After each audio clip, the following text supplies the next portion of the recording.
Bienvenidos una vez más a nuestro estudio misiológico. Esta es la séptima entrega de la serie que estudia el libro de los Salmos. El título es Tu amor, que realmente es tu misericordia, es grande hasta los cielos. Y el versículo tema dice, Te alabaré entre los pueblos, oh Señor, cantaré salmos entre las naciones, porque grande hasta los cielos es tu misericordia y hasta las nubes tu verdad. Esto está en el Salmo 57, versículos 9 y 10, y esto corresponde a la versión Reina Valera. En esta ocasión vamos a tratar lo que se conoce como los salmos de misericordia, confesión y alabanza. Comencemos definiendo los términos. Cuando hablamos de misericordia, hablamos de compasión, bondad, simpatía, caridad, benevolencia, piedad, clemencia, ternura, paciencia y gracia. Pero hay que reconocer que ni siquiera todos esos términos alcanzan a expresar el amor inextinguible de Dios. En cuanto a confesión, tenemos admisión, declaración, reconocimiento, aceptación de responsabilidad. Ahora, al hablar de alabanza, nos referimos a aclamación, exaltación, celebración, el apreciar, honrar, adorar, reconocer, acreditar, reverenciar y hablar bien, o sea, bendecir el nombre, el carácter de Dios. En las presentaciones anteriores hemos abordado cómo es que el Creador no solamente nos hizo, sino que sostiene constantemente toda la realidad. Es poderoso, nos escucha, está interesado en nuestro bienestar y nos ha provisto de una guía para poder rescatarnos, restablecernos al plan original, lo cual es que vivamos felices eternamente con Él. El Salmo 103:17 habla de Dios desde la eternidad en el pasado hasta la eternidad en el futuro. Así que para Dios hablar de eternidad es como para nosotros hablar de un día u otro. Lamentablemente, una vez que la raza humana le dio la espalda a su creador y creyó las mentiras del adversario, perdimos la eternidad y desde ese entonces nacemos con fecha de caducidad, o sea, sujetos a la muerte. Pero Dios desea restablecernos al grado de que, como leemos en Eclesiastés 3:11, Él ha puesto la eternidad en nuestros corazones. El Salmo 136 es un tipo de salmo antifonal que, mediante el uso de la repetición, funciona como una herramienta pedagógica, ya que no solo repasa las grandes obras de Dios, sino también repite en cada uno de sus 26 versículos la frase que no debemos olvidar, porque para siempre es su misericordia. Y alguien puede decir, bueno, ¿y para qué tanta repetición? ¿Acaso Jesús no nos amonestó a tener vanas repeticiones? Vamos a dejar esto claro. ¿Qué define una repetición como vana o inútil? Pues que no aprendamos nada de ella. El propósito de repetir es que las realidades espirituales se graben en nuestras conciencias, se desarrollen las rutas neurales en nuestro cerebro. La Biblia es un libro lógico. No solamente nos aconseja que confiemos en Dios, sino que también nos brinda abundante evidencia para hacerlo, porque para siempre es su misericordia. Esta declaración gira alrededor de la palabra misericordia. En el idioma original es el término gesed, que si bien representa amor, también significa bondad, gracia. Transmite la idea de liberación, redención, protección y fidelidad de parte de Dios. Pero no estamos hablando solamente de misericordia, sino de misericordia eterna, que no se agota, no se acaba, no tiene final. Bondad, gracia que perdura, continúa, permanece para siempre. ¿Por qué? Porque estamos hablando de un atributo personal de Dios, y dado que Dios es eterno, su misericordia, su Gesed, también lo es. Allí en ese salmo leemos en los primeros 3 versículos que Dios es Dios de dioses y Señor de señores. Eso es una expresión hebrea que busca establecer claramente que no existe nada que tenga preeminencia sobre Dios. Todo, absolutamente todo, desde nuestra tecnología hasta nuestros últimos descubrimientos, por ejemplo, en el campo de lo que llamamos inteligencia artificial o la capacidad de hacer máquinas que puedan aprender por sí mismas. Todo eso es creado por el ser humano. Nosotros recibimos el poder del Creador, de Dios, y Él nos sostiene a lo largo de este proceso. Si queremos hablar de todo lo que existe, en realidad tenemos que considerar al autor de todo, al autor de la realidad. Todo lo demás proviene de Él. Cuando uno conoce bien a Dios, deja de estar preocupado por lo que otras personas lleguen a pensar o a decir, ya sean familiares, amigos, colegas o cualquier otra persona. Como Jesús, ya no nos sentimos halagados por los aplausos ni deprimidos por la censura o el chasco. Cuando nuestra seguridad y aceptación provienen de Dios, no necesitamos que otros nos estén afirmando o dando palmaditas en la espalda a fin de sentirnos estables o seguros en el reino de Dios. Y justamente con eso en mente, quiero aprovechar para recordarles que producimos este tipo de estudio misiológico con el propósito de despertar a la realidad de que es por medio de nuestra colaboración directa en la obra de Dios que Él restaura su naturaleza en nosotros. Si hemos de recibir su Espíritu, es para colaborar con Él, no para otra cosa. No podemos seguir como consumidores todos los años de nuestra existencia cristiana. Tenemos que ir avanzando.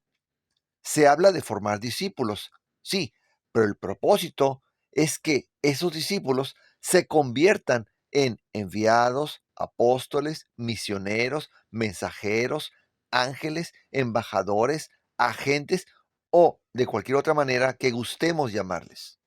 La idea es formar parte del equipo ganador, el equipo de Jesús.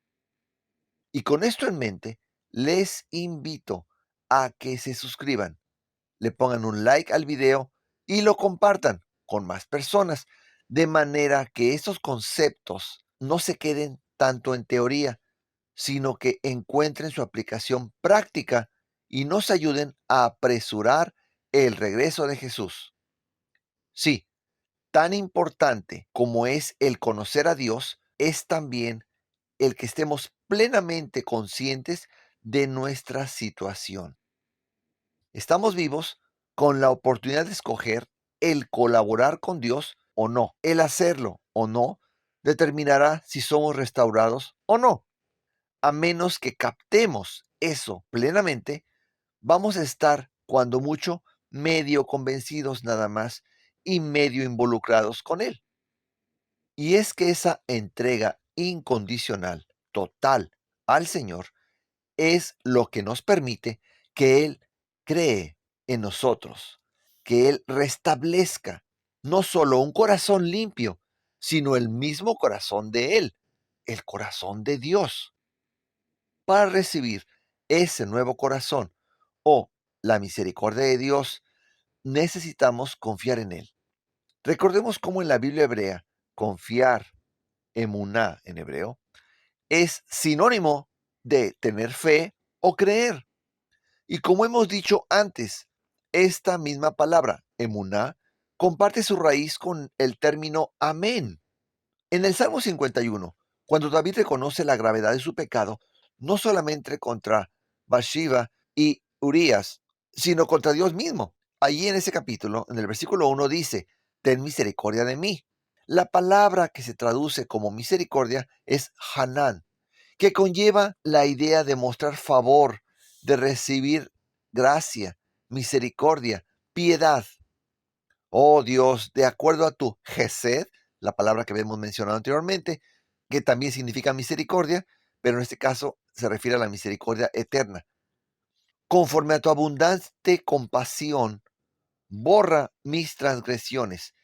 Allí la palabra como abundante compasión es la palabra raham, que tiene que ver con un amor entrañable dentro del ser mismo. Una vez que uno regresa a Dios, lo que llamamos teshuvah o arrepentimiento, y reconoce su situación, entonces recibe el perdón de Dios y ya estamos listos para pedirle que nos otorgue un nuevo corazón. Y es que el perdón no es el que nos da entrada al cielo.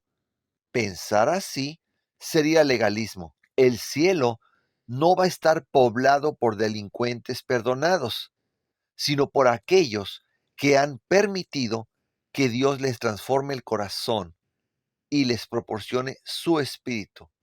Es más, recordemos lo que Jesús le dijo a Nicodemo. No le dijo, a menos que estés oficialmente perdonado, no entrarás en el reino. No, Jesús le dijo, a menos que nacieres de nuevo, o sea que tuviera un nuevo corazón y un nuevo espíritu, no entrarás en el reino de los cielos. Este nuevo corazón es creado por Dios. En el idioma original, la palabra es bara, que significa el acto creador de Dios. Y en todas las ocasiones que este término aparece en la Biblia, se refiere a Dios creando algo. Cuando se habla de que el ser humano hace algo, se utiliza otra palabra. Y es que solamente Dios, cuando se lo permitimos, puede crear un nuevo corazón y poner su espíritu en nosotros. David pide ser purificado con hisopo. Por cierto, el hisopo es una planta de la familia de los oréganos que se conoce como orégano sirio. Sí, aquí se le llama purificación, lo cual bien podemos llamar santificación, o sea, el caminar con Cristo, el colaborar voluntariamente el resto de nuestras vidas con Él. Dios nos perdona. Este perdón nos coloca en el camino de la justicia, el camino de la rectitud de Cristo. Allí es donde comenzamos a andar con Él y mediante la participación en la misión de Cristo es como somos restaurados. El Salmo 130 es uno de esos salmos que se cantaban al ir subiendo el camino que lleva a Jerusalén. El versículo 3: si retuvieres nuestros pecados, ¿quién, Señor, podría mantenerse en pie? En el versículo 4 se habla de que hay perdón en Dios. La palabra es Selijah. En Romanos 2:4 leemos que la bondad de Dios es lo que nos guía, nos lleva al arrepentimiento, o sea, a hacer teshuvah. Cuando regresamos a Dios, todavía seguimos siendo agentes libres. En otras palabras, tenemos la opción de permanecer con Él, de continuar con Él o de seguir otro camino, abandonarle. Esa es nuestra opción. En ningún momento Dios va a sacar a luz los errores, los pecados del pasado. No los va a traer de vuelta. Tal vez nosotros llegáramos a sacarlos y a traerlos arrastrando, ya sea por error o por no conocer el perdón de Dios y recibir el amor de la verdad, o por escuchar las voces de aquel que desea que regresemos a su bando. Sí, es posible sentir vergüenza y culpa, aun cuando Dios ya nos ha perdonado, pero eso no proviene de Dios. Por eso tenemos que aprovechar la armadura completa que nuestro Salvador nos proporciona. Aprovecho para decirles que en este mismo canal tenemos la serie completa sobre el libro de los Efesios, en el que proporcionamos más detalles sobre este asunto. La redención que Dios nos ofrece no tiene límites por parte de Él.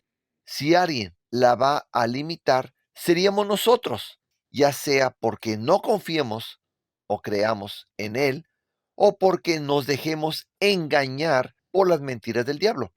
Dios nos ama y sabe que necesitamos un nuevo corazón. Está dispuesto a limpiar nuestro registro, pero esto solamente es paliativo si no permanecemos en él. La solución final es el nuevo corazón y el proceso en el que le permitimos a Dios esa transformación se lleva a cabo mediante la colaboración en su obra. La disposición, el amor, la misericordia de Dios para perdonar nuestros pecados y no destruirnos es lo que inspira esa reverencia, esa admiración por el carácter de nuestro amigo. Algo que en la Biblia llega a describirse como el temor de Dios. Si fuera a haber algún temor, sería por lo que yo llegara a hacer que me apartara, que me separe de Dios. Como hemos visto antes, por naturaleza, Dios es amor. Cuando se habla de la furia o de la ira de Dios, se está uno refiriendo a la frustración y el dolor que Él siente cuando sus hijos escogen el camino de la autodestrucción, cuando permiten que el enemigo les engañe. Eso ocurre si al no confiar en Dios me alejo de su camino. Consecuentemente, me alejo de su protección también. De acuerdo a las reglas del conflicto, Dios tiene que entregarme a Satanás porque eso es lo que estoy pidiendo al separarme de él. Eso le causa a Dios una gran frustración y dolor en su corazón, lo cual causa una gran frustración en el corazón de Dios. La Biblia describe eso como la ira de Dios. En el Salmo 27:14 leemos que pongamos nuestra tikva, o sea, lo que se traduce como esperanza, nuestra expectativa en Dios, más que estar esperando inactivos. Es una disposición proactiva, buscando qué más voy a hacer para apresurar el regreso de Jesús. Eso me mantiene con la esperanza, la tikva, viva. Es un estado que nos mantiene en constante acción de acuerdo al propósito eterno. En ningún momento se trata de estar sentados dándole vuelta a nuestros pulgares. En los Salmos 113 y 123 encontramos dos ejemplos de salmos de alabanza por nuestro majestuoso y misericordioso Creador. La palabra Halel es alabar, glorificar, hacer brillar, relucir, destellar, movilizar rápidamente e inclusive presumir. De allí, de la palabra Halel, tenemos la palabra Aleluya, que significa alabar a Jehová o alabar al Señor, y que en español quedó como aleluya. Pero recordemos, Halel implica mucho más que solamente cantar o pronunciar palabras agradables. Estamos hablando de hacer brillar, destellar y hasta presumir o gloriarnos en Dios. En Jeremías 9:24, Dios declara que si alguien se quiere enorgullecer, que se enorgullezca de conocerme. Y claro, y luego leemos de ese mismo versículo citado por el apóstol Pablo en la segunda carta a los Corintios, capítulo 10, versículo 17. El punto es que el mundo necesita entender quién es el creador y por eso nosotros tenemos que mostrarles que hacer brillar el amor de Dios, exaltar su carácter y difundir su gloria. Eso es realmente glorificar a Dios.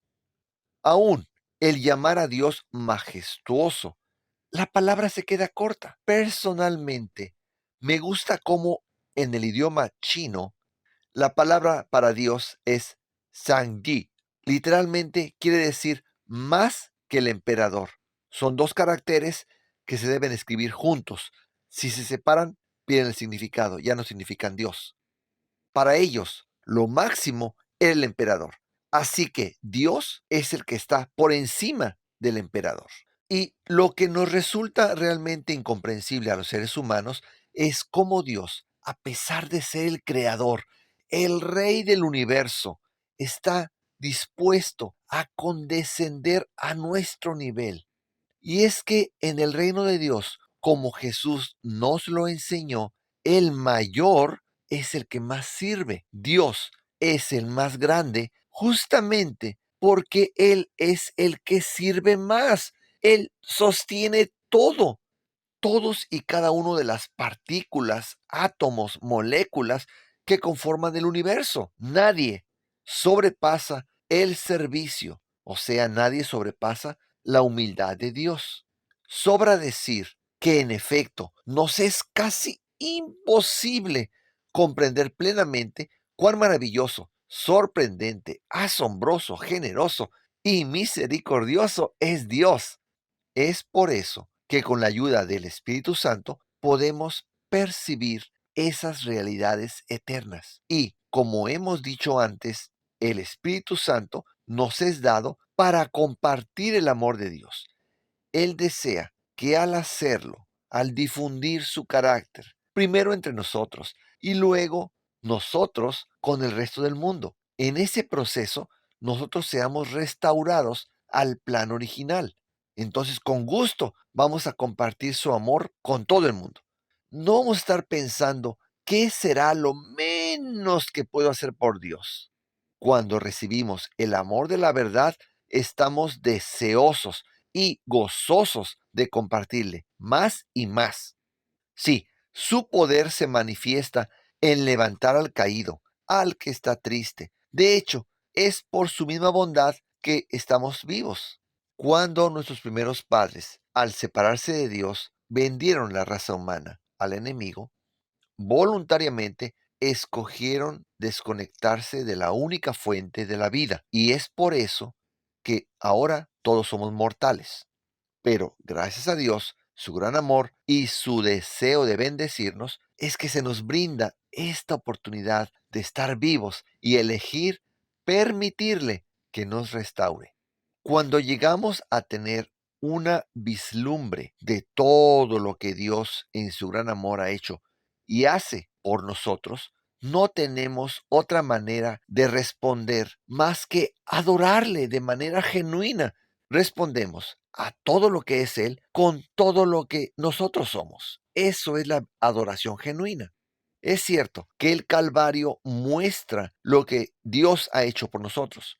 El problema es que hoy día, en pleno siglo XXI, la gente conoce y confía en la Biblia cada vez menos. Necesitamos comenzar desde lo básico y apuntarles al Creador y a su plan original cuando nos hizo.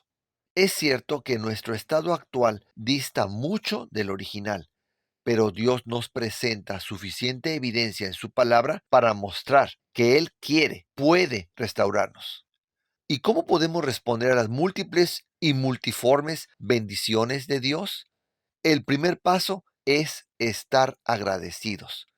El Salmo 103 nos recuerda que no olvidemos todo lo que Él nos proporciona, esto es, sus beneficios. El término hebreo es gemul, que significa una generosa participación, una recompensa o un beneficio.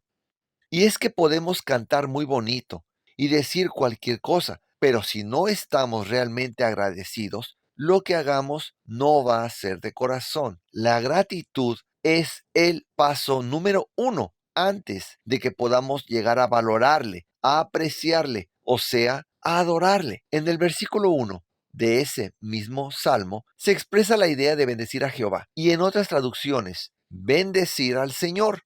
Pero ¿cómo es posible que nosotros, siendo inferiores, podamos bendecir a aquel que es incomparable e infinitamente superior? Normalmente se entiende que el de mayor posición bendice al de menor posición. Aquí es importante que aclaremos lo que la palabra bendecir significa. proviene del latín benedicere, que quiere decir hablar bien. Lo mínimo que podemos hacer nosotros es mostrar, difundir, compartir la bondad de Dios. Eso es hablar bien de Él. Mostrar su carácter de amor tanto en nuestras vidas como al compartir su bondad con el mundo. Viene la pregunta, ¿estamos respondiendo de la manera adecuada, la manera que Dios se merece, cuando dedicamos tiempo y otros recursos a cosas que tienen menor valor que Dios? Si la respuesta es positiva, eso no es adoración, más bien lo opuesto. Es despreciar, desestimar, ignorar, deshonrar, responder a la oferta de Dios con apatía e indiferencia. Y sí, hablar es fácil. La verdadera evidencia de que estamos agradeciendo a Dios por todo lo que ha hecho por nosotros es cuando lo que hacemos refleja sus instrucciones. El recordar viene antes de que se pueda ser agradecido. Por ejemplo, la idea prevalente y altamente difundida de que Dios no existe y que la vida surgió y se desarrolló por medio de un proceso evolutivo destruye las posibilidades de que la humanidad pueda beneficiarse de la oferta de Dios. No es de sorprenderse que en Apocalipsis 14:7 se nos indique que comencemos este anuncio global dirigiendo las mentes al Creador. Si hemos de bendecir a Jehová, hemos de iluminar al mundo con su bondad, hemos de hablar bien de Él aquí y ahora, en pleno siglo XXI. Y claro, hay que hacerlo de manera que apele a las mentes de nuestra sociedad contemporánea. Sí, su misericordia es para siempre, pero nuestra vida no. Consecuentemente, cada día que pasa sin que hagamos lo que se nos encomendó, es una oportunidad desperdiciada. Dios no nos obliga. Él nos está dando capacidad intelectual. Desea que nosotros respondamos a su gracia de manera personal y voluntaria. Podríamos sentirnos tentados a atiborrarnos de versículos bíblicos, canciones, memes, junto con otras curiosidades de las redes sociales y permanecer allí toda la vida, pensando que de esa manera estamos permitiendo que Él nos renueve. Pero eso no es así. Es exactamente al compartirle con el mundo cuando somos restaurados. Allí fue donde, al centrarse en sí mismos, el pueblo de Israel fracasó. Dios desea darnos su nuevo corazón, su corazón que tenga sus prioridades y que sienta la necesidad de bendecir a otros, que tenga los deseos de Dios. Y es que no es tan difícil, al contrario, podríamos hablar de 3 puntos clave. Número 1, Dios originalmente nos hizo para vivir con Él, o sea, para vivir eternamente felices en su compañía.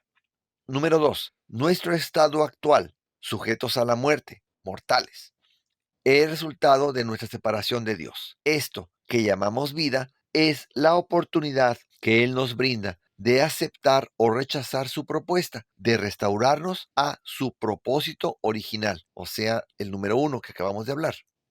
Número 3, en su gran amor, Dios nos ofrece un mapa para poder salir de nuestra condición actual y colaborar con Él en este proceso de rescate y renovación. El primer paso es conocerle a fin de confiarle. Como podemos ver, esto se resume fácilmente. Ahora, lo mejor de todo es que Dios no cambia. Su misericordia, su amor son para siempre. Mientras tengamos vida, tenemos la posibilidad de escogerle. Dios ha hecho todo en su mano para poner la salvación a nuestro alcance. Ya no depende de Él, depende de nosotros.